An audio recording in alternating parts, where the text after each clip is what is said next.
Ceci est une émission publicitaire payée par Communication Nouvelle Vision. Partout, il y a des gens à connaître. Ils sont des bâtisseurs qui ont défié les obstacles, gravi les échelons, surmonté leurs craintes. Ils ont de l'intuition, du courage, un sens de l'équilibre, une équipe bien rodée. Et chacun d'eux a son histoire de succès. C'est un bonheur de vous accueillir. Bon petit matin à tous. Bon vendredi matin et bienvenue à Histoire de succès. Une fois de plus avec des gens que vous allez être appelés à découvrir ou à mieux découvrir ou redécouvrir, c'est selon, au cours des prochaines minutes. Le temps de vous rappeler qu'on est directement de chez Temps. On a 380 à Laval, donc Saint-Martin, non loin de Des-Laurentides. Également, le temps de vous rappeler que vous pouvez aussi nous écouter via la radio sur le web, CNV, tout simplement en téléchargeant votre application CNV Radio sur iOS ou Android, tout simplement. Bon matin à messieurs. Paul Lavigne, d'abord. Bonjour. Comment ça va, Paul? Très bien, merci. Bonjour, Jean-François. Bonjour. Ça va bien? Oui, ça va bien, vous? Bien, merci. Jean-François Dupuis de PC Dupuis, entreprise familiale. Oui. Une entreprise qu'on est allé visiter dans vos installations. Et ça a été, d'ailleurs, on partage ça ensemble à l'instant, d'ailleurs, un beau rendez-vous. On regarde ce que ça donne. Chez PC Dupuis, c'est Jean-François qui nous accueille. Salut Jean-François. Salut, Nicolas. Hey, merci de nous accueillir. Un beau gros camion. On aime ça, des gros camions. On va en parler tantôt. Mais d'abord et avant tout, il faut parler de l'historique, la belle histoire de PC Dupuis. Ça remonte au grand-papa. Oui. Quand même, 2 générations auparavant. Oui. Mon grand-père, Camille Dupuis, qui a débuté en fait avec sa station-service en 1953, sous la bannière FINA. Oui, on a vu ça au Québec, les FINA, devenus Petro-Canada par la suite. Exactement. Oui. Et puis, en fait, l'aventure s'est poursuivie 9 mois plus tard. Il a décidé de se partir un commerce d'huile à chauffage. OK. Ça s'appelait les huiles Camille Dupuis Limitées. Donc, il a cheminé, s'acheté son premier camion en 1954. Et puis, en 1962, il a débuté dans le nettoyage des fournaises, donc l'entretien des brûleurs à l'huile. Et puis, ensuite de ça, mon père, lui, a embarqué avec lui, a commencé à travailler dans le milieu des années 60. OK. Jusqu'à aujourd'hui, en fond. Ben oui. Il a poursuivi. Au début, c'est sûr, il était comme aide sur le camion, et puis il a fait des nettoyages de fournaises. Jusqu'en 1983. 1983, ça a été l'année où mon père a repris la compagnie. OK. Et puis là, ça a changé de nom. C'est devenu les pétroles Pierre et Camille Dupuis incorporés. Donc, nouvelle entité. Nouvelle entité, avec des nouveaux objectifs. Mon père qui a décidé de développer dans le diesel commercial, continuer à servir ses clients en huile à chauffage sans problème, puis à desservir le système, le nettoyage des systèmes de brûleurs. Mais il a lâché cette partie-là, et puis il a continué à se concentrer sur le diesel commercial, et puis aussi les essences. Il a commencé à développer les essences, le prêt d'équipement pétrolier, comme des réservoirs, comme si on voit juste ici. Oui. Et des camions, en voulez-vous en voilà? Il y en a pas mal ici, mon cher Jean-François. Oui. Combien de véhicules, total? Une quinzaine. Une quinzaine? Une quinzaine de véhicules lourds, sans parler des petits véhicules d'appoint, de service. Mais c'est ça, on a des camions citernes, on a des camions plateformes pour transporter les équipements, réservoirs. Et puis on a aussi nos 2 véhicules avec les boîtes fermées pour faire la section des lubrifiants. Puis on a notre nouveau camion de propane depuis mars 2016. Bien. Alors, donc, ça prend de la place dans la cour, mais on a une grande cour. On est capable d'en prendre. Et c'est là qu'on reconnaît les bons entrepreneurs aussi, Jean-François. Et ça devient ton tour, il y a quelques années, en sens où, à un moment donné, il faut prendre des décisions. Est-ce que ton grand-père, à l'époque, t'en parlait, ton père, plus près de toi, ça fait partie des discussions de famille, ça, de dire, à un moment donné, tu n'as pas le choix, tu te fais au marché. Et c'est un marché qui bouge beaucoup. Énormément. Domaine, hein? C'est un marché qui est quand même volatile. Les prix montent, descendent tout le temps. Beaucoup de compétition. Alors, il faut constamment se réinventer, et trouver des nouveaux objectifs, des nouveaux projets. Donc, justement, parlant de nouveaux projets, en 2007, moi et mon frère, on a décidé de se partir une entreprise qui serait connexe à celle de mon père dans la distribution de lubrifiants. Donc, les pétroles Dupuis et Fils. Ah, voilà! Qui est comme le petit frère de l'entreprise. Exactement. Une manche allongée. C'est ça. Donc, on a décidé de distribuer des huiles moteurs hydrauliques, toutes les sortes d'huiles, en fait, disponibles, puis toutes les sortes de graisses, mais avec, en fait, des noms connus, des marques qui sont sûres, de Bon. qualité, comme Petro-Canada, Mobile et Chevron. Bien. Donc, Des valeurs sûres, justement. des valeurs pour être sûres. certain qu'on est en business, en affaires. exactement. Quelle est cette, sans mauvais jeu de mots, parce qu'il ne faut pas mettre l'huile sur le feu apparemment, mais cette flamme-là, parce que on a beaucoup d'entreprises familiales à l'émission et de temps en temps, on n'a pas le choix de se répéter, c'est vrai, d'une entreprise familiale à l'autre, celles qui font l'émission, c'est qu'évidemment, il y a un succès, sans ça, on ne serait pas ici, c'est clair, mais en même temps, il y a cette flamme qui est peut-être pas évidente du père au fils ou à la fille, peu importe, des fois 2, 3 générations comme vous autres ici, chez PC Dupuis. Mais comment on a eu cette envie-là de continuer, de ton côté à toi, de ton frère Éric, par exemple? Est-ce que ça a été naturel dès le bas âge Oui. ou ça s'est fait un peu plus tard? Oui, ça s'est fait quand même assez jeune, étant donné qu'on allait travailler avec mon père. Hein. Oui. Jeune, mon frère, lui aussi. Moi aussi, je me rappelle, pendant les congés fériés ou les congés d'été ou d'hiver, on embarquait sur le camion comme être chauffeur. J'ai vu mon père travailler très fort durant sa vie. Ouais. C'est comme ça que j'ai appris. Puis ça m'a donné le goût de poursuivre, d'avoir justement, comme tu dis, le feu sacré, puis de dire, regarde, moi aussi, je veux y participer, tu sais, parce qu'on trouve ça beau. Tu sais. Bien, je comprends. On voulait y participer, puis mettre du note là-dedans, puis c'est ça. C'est comme ça que c'est arrivé. C'est le fun. De façon naturelle, puis c'est la meilleure école. Et là, dans les ajustements, tu parlais de Pétrole Dupuis et Fils, évidemment, transport et lubrifiant, dont tu viens de faire allusion avec ton frère. Et en même temps, il y a d'autres choses en parallèle qui se développent. Tu es toujours à l'affût, évidemment, des nouveaux marchés. Vu que ça change beaucoup, puis on regarde vers l'avenir, les nouvelles technologies, les nouvelles sources d'énergie, comme le propane. Ah oui. Le propane, ça fait longtemps que ça existe, mais c'est devenu en fait une solution énergétique à moyen et à court terme pour l'environnement. Parce qu'on peut tout faire avec le propane. On peut se chauffer, on peut faire la nourriture. Maintenant, on peut se déplacer. C'est pas juste les chariots élévateurs dans les industries. Ça va être aussi les véhicules. Là, ça s'en vient. Bien, il y en a déjà sur nos routes. Il y en a déjà en ce moment? Oui. Les autobus scolaires. Tout à fait. On parle aussi des camionnettes légères. Donc, on appelle ça la carburation. Bien. Donc, on travaille là-dessus. On travaille là-dessus parce que c'est des émissions qui sont plus faibles que le pétrole standard comme le diesel ou l'essence. Mais je te dirais que pour l'avenir, ce qu'on veut, c'est continuer à développer notre relation avec notre clientèle. Je pense que c'est ça qui est peut-être le plus dur aussi, c'est de maintenir ce lien-là avec le temps. Tout va vite aujourd'hui. C'est vrai. Mais comme mon grand-père, mon père nous a appris, c'est important de se dévouer pour sa clientèle.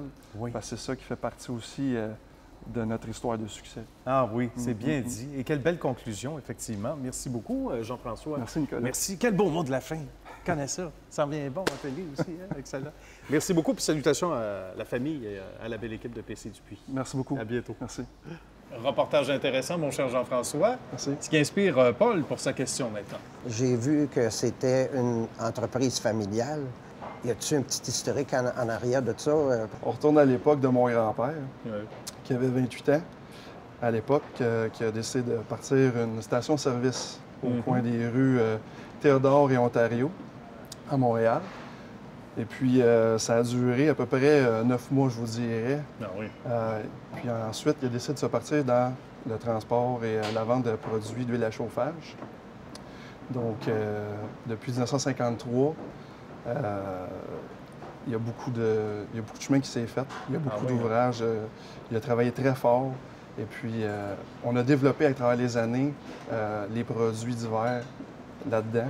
Mon père qui a pris la relève en 1983 pour se développer plus dans le diesel commercial, les essences, les produits connexes au pétrole, les équipements pétroliers. Et puis, en fait, avec l'aide de mon frère, dans les années 90 jusque dans les années 2000. Et puis, en 2007, moi-même et mon frère, on a décidé de démarrer les Pétroles Dupuis et Fils. Donc, entreprise qui spécialise plus dans les lubrifiants, les produits spéciaux, l'antigel, la vitre, l'urée, les huiles moteurs hydrauliques, ces choses-là. Donc, ça s'est diversifié beaucoup à Exactement. C'est fort intéressant. Et on se tourne maintenant du côté de Paul, à ma gauche. Et voilà que Paul nous a invités chez Daumont Inter, tout ce qui est robotique, on va dire comme ça. tout ce qui est, en fait, le vrai mot, c'est domotique. Domicile automatisé. Ben oui. Ce qui est un mélange de deux mots. C'est un mélange de deux mots, oui, effectivement. C'est pas seulement que pour le résidentiel, on le fait aussi beaucoup pour les commerces. Bien. C'est dans l'industrie aujourd'hui, un des gros créneaux, c'est l'énergie.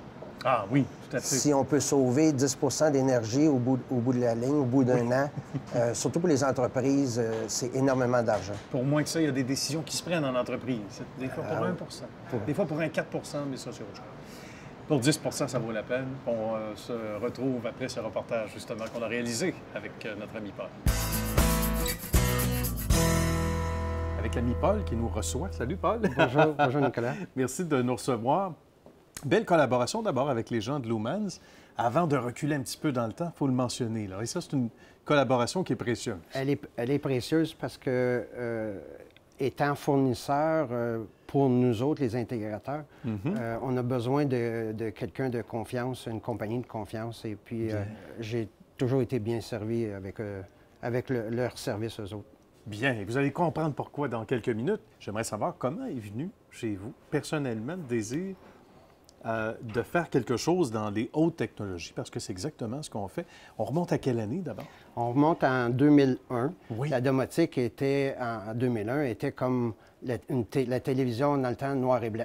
Ah oui, à ce point-là, ça a progressé rapidement. Ah oui, et aujourd'hui, on est rendu à la télévision en 4K, bien, la domotique aussi a suivi. Il y a des changements en domotique, il y a des nouveautés qui sortent en domotique à peu près aux 6 mois. Là.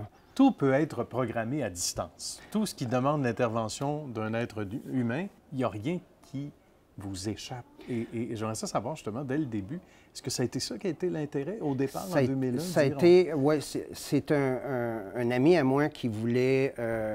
parce qu'au début, les systèmes de domotique étaient aussi un système d'alarme. Ah oui, c'est ça, ça a commencé là, ça a commencé comme ça. Et puis, la base étant que lorsque le système d'alarme est désarmé, qu'on est à la maison, les détecteurs de mouvement, ils ne servent plus à rien. On s'est servi des détecteurs de mouvement pour ouvrir, fermer des lumières dans un passage, le soir, la nuit, pour faire en sorte que la lumière s'allume et non pas qu'on soit obligé d'intervenir. Puis c'est comme ça que ça a commencé.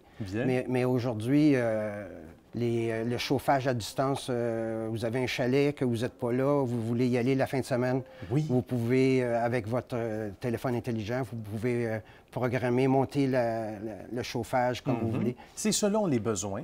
C'est du cas par cas à chaque fois? C'est du cas par cas. C'est des solutions. Nous autres, on n'apporte pas un produit, on apporte des solutions aux clients.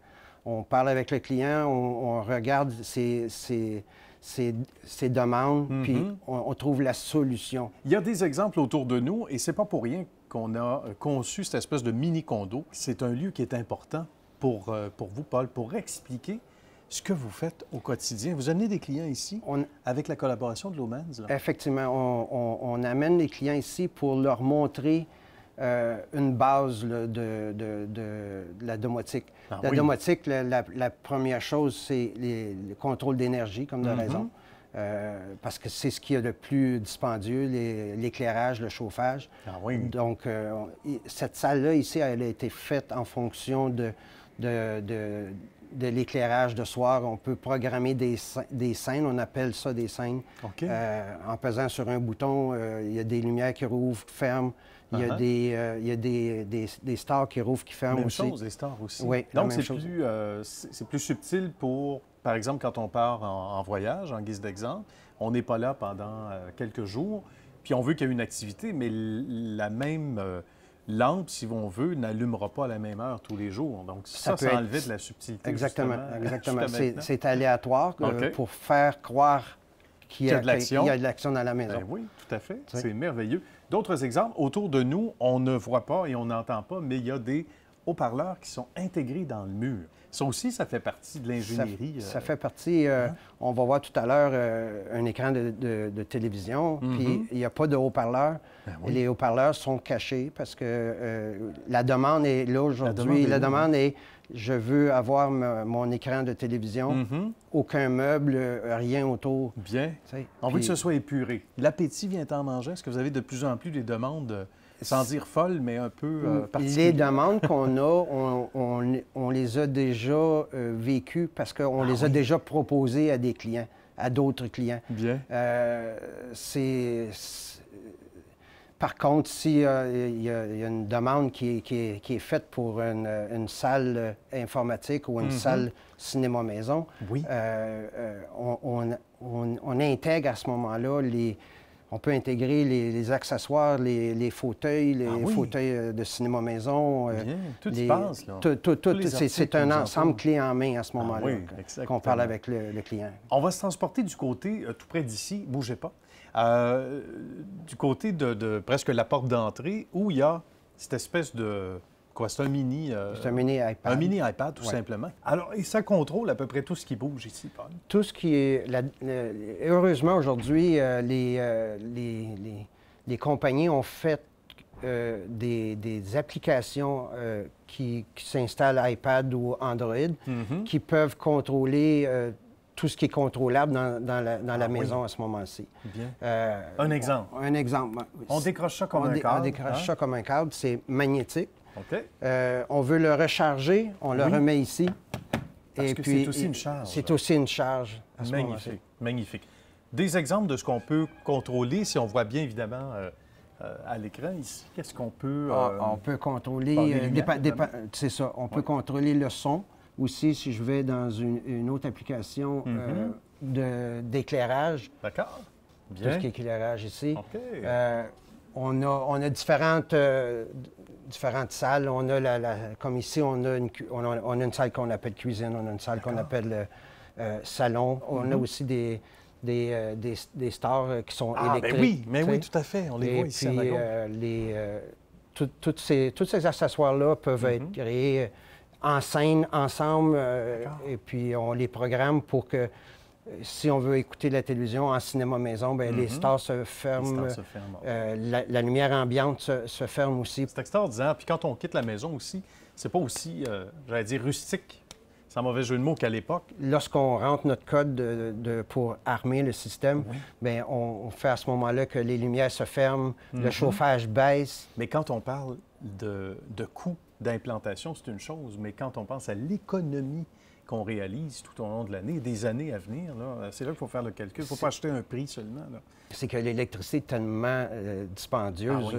Et puis, les nouveautés sont ne s'attendent pas. C'est une à la suite de l'autre. Et c'est tant mieux. Et ça fait en sorte que les beaux produits comme ceux-là sont en pleine expansion grâce à l'expertise de mon ami Paul. Paul, on comprend bien votre passion et de plus en plus pour ce magnifique secteur. On va demander à Paul de programmer les caméras pour qu'elles s'éteignent toutes seules. On va faire ça? Oui, on va tout de suite. D'accord. Merci. Jusqu'à présent, parce que je sais que vous avez commencé votre entreprise en 2001, votre plus gros projet? Le plus gros projet, c'est pas nécessairement un projet en termes de temps, mais c'est un projet en termes d'argent et puis de satisfaction. De complexité, de satisfaction. C'est dans des maisons dans le coin de Tremblant. Le monsieur voulait avoir une cave à vin. Et puis, il y a des bouteilles de 1800 quelque chose. Délicat. Délicat. Fait que fallait que la température soit contrôlée, fallait que l'éclairage soit contrôlé, qu'il y a un code d'accès pour rentrer dans sa salle. Quand il n'y a personne, les lumières sont fermées. En rentrant, les lumières s'allument. J'imagine qu'il y a une panoplie d'ouvrages, de missions qui sont tout aussi différentes les unes que les autres. Ça peut aller du simple je veux ouvrir la lumière à partir de mon téléphone que de contrôler des caméras, contrôler des accès sur des chantiers, surveiller un chantier aussi. Parce que la domotique, c'est pas juste automatisé, mais c'est aussi tout ce qu'il y a autour, la surveillance, le câblage. de tout ça. Sans doute. Ça en prend du fil, ça, monsieur? Oui. Hein? Mais surtout, c'est tout ce qui est... C'est un travail d'ingénierie, là. C'est un travail d'ingénieur de penser à... On est là pour trouver une solution à une question que le client avait. Trouver comment faire pour ce que le client voulait avoir là, comme résultat. Puis là, on arrive maintenant, corrigez-moi si je fais erreur, Paul, mais à se faire soi-même couler un bain avant d'entrer à la maison? Oui, on est là, sauf qu'on ne fait pas le café encore. Oh non, OK. Le café est fait toujours selon le goût du client. Effectivement. Et aux 20 minutes, on ne mentionnera pas la bannière. Sinon, vous venez le chercher chez Tom, 3,80. Notre troisième invité, François Corbeil, est à un deuxième passage à l'émission, mais il ne pouvait être avec nous ce matin. Et on regarde ce que ça donne, ce reportage qu'on a réalisé avec lui. Notre ami François nous reçoit chez Armoire à Super Prix. Bonjour François, comment ça va? Très, très bien, merci. Merci de nous recevoir. Bienvenue chez nous. Merci infiniment. On est ici depuis combien d'années déjà? En fait, l'entreprise existe depuis 1958. On est situé sur la rue Chapelot depuis maintenant environ 35 ans. Auparavant, on était quand même dans le secteur de Rosemont à Montréal. Alors, on est ici, on est une des vieilles entreprises. Excellent. On va parler de l'histoire parce qu'il y a la famille Séguin, Madame Séguin en particulier, et toute la famille qui a contribué. Si on revient aux origines, comment tout ça a été créé à l'époque? C'est M. Séguin, Lionel Séguin, qui a créé l'entreprise donc en 1958. Il faisait des portes de garage, des portes également, tout ça. Bien. Alors, il était plutôt installé, comme je disais, sur la rue de la Roche. Par la suite, l'entreprise s'est développée en s'ajustant avec les produits. Elle est devenue beaucoup plus axée donc, sur les cuisines. Les portes de cuisine, tout ça. Alors, par la suite, donc l'entreprise est déménagée, comme je le disais, sur la rue Chapelot, ici, dans ces bureaux-là. Évidemment, ça a changé de poil, là, je dirais, depuis ces années-là. Les armoires ont changé aussi. Oui, les armoires également ont changé. Alors, donc, l'entreprise a toujours évolué. Mais en fait, c'est une entreprise de proximité aussi, d'une certaine manière. Donc, les gens sont obligés de s'adapter avec les demandes, puis les modes, tout ça. Alors, on a évolué avec la société, avec les gens, avec les modes. Qu'est-ce qui a le plus changé selon ce que les gens de la famille Séguin, M. Séguin, Mme Séguin plus près de nous, vous disaient? Qu'est-ce qui a le plus changé au niveau, par exemple, des modes ou de l'attention qu'on apporte peut-être et qu'on porte justement aux armoires de cuisine? Est-ce qu'avant, on s'en occupait un petit peu moins ou maintenant, ça fait partie du bien-être? En fait, c'est qu'à l'origine, si on remonte, par exemple, il y a 40 ans ou 50 ans même, les cuisines étaient bâties sur place. Tandis que là, le concept de M. Séguin, qui est un concept qui a été adapté par la suite un peu partout, ce sont des caissons. Et ces caissons-là qui sont fabriqués ici même, donc à la manufacture, à l'usine, à l'atelier. Et c'est ces caissons-là, donc, qui sont installés chez les gens. Donc, c'est plus... je dirais que c'est plus simple, c'est plus efficace également pour concevoir les cuisines. C'est plus économique également parce qu'on peut les bâtir de manière plus rapide, plus personnalisée, plus rapide, plus solide aussi dans certains cas. Alors, remarquez que les cuisines qui ont été bâties il y a 40, 50 ans résistent encore parce qu'elles ont été bâties sur place avec les fondations. Sauf que, bon, le système de caisson que nous autres, on a adopté, nous permet d'avoir des choses excessivement solides. Est-ce que la clientèle change, elle? Parce que vous l'avez vu, cette clientèle-là, on vous en a parlé aussi. On parlait de la famille Séguin, donc à l'origine de l'entreprise. Est-ce que la clientèle a changé beaucoup? Nous, on a eu l'avantage de s'adresser toujours à une clientèle très large. C'est-à-dire que on a des gens qui sont des propriétaires de logements multiples, d'autres qui sont des propriétaires de duplex, donc ils vont avoir besoin de cuisine pour de petits logements, de grands logements ou des logements pour eux. C'est des logements au niveau des rénovations, par exemple. La demande évolue tout le temps avec les modes, je dirais, parce que, bon, aujourd'hui, évidemment, j'annonce rien en disant que des îlots, il en existait pas mal moins il y a 20 ans, alors qu'aujourd'hui, on tente d'avoir cet espace un petit peu plus fonctionnel. Aussi, oui, c'est plus convivial.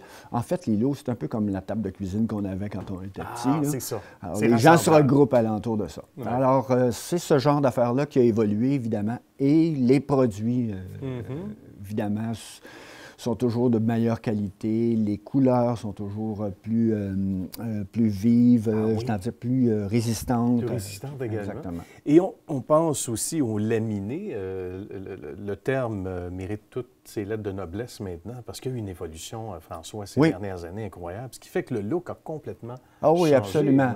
Tous ces producteurs-là ont travaillé sur des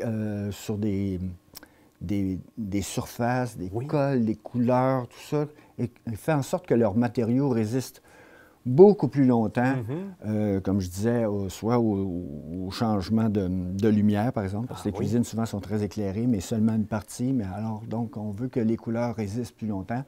Les teintes, on parlait de mélamine, entre autres. Les nervures, oui, c'est ça. Il y a de la texture dessus, du relief, exactement. Ça, c'est le fun.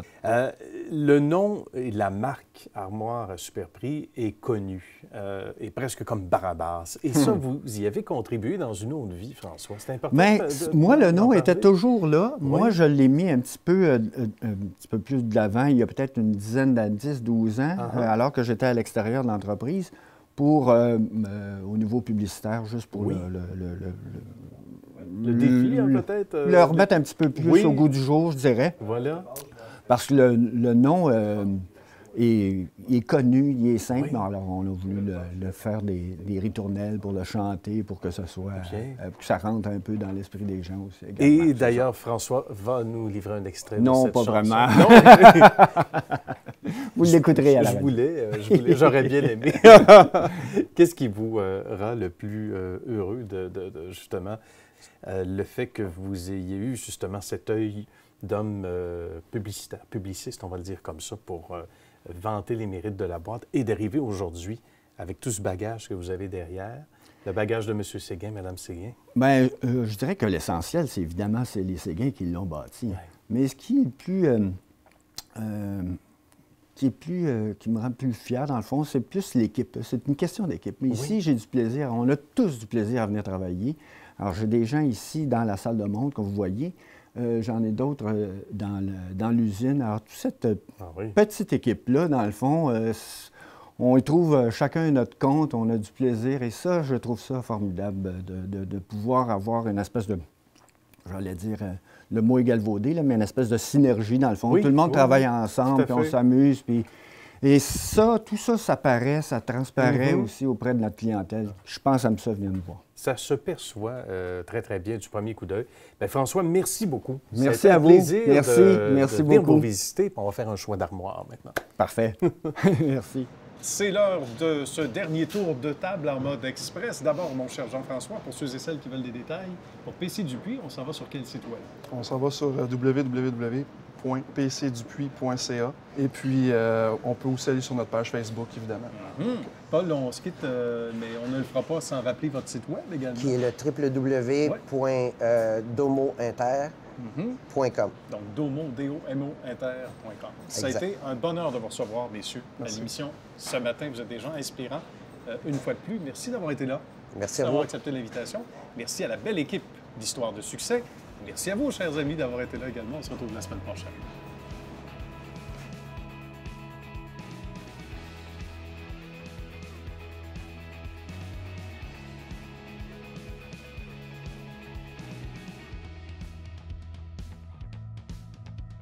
Ceci est une émission publicitaire payée par Communication Nouvelle Vision.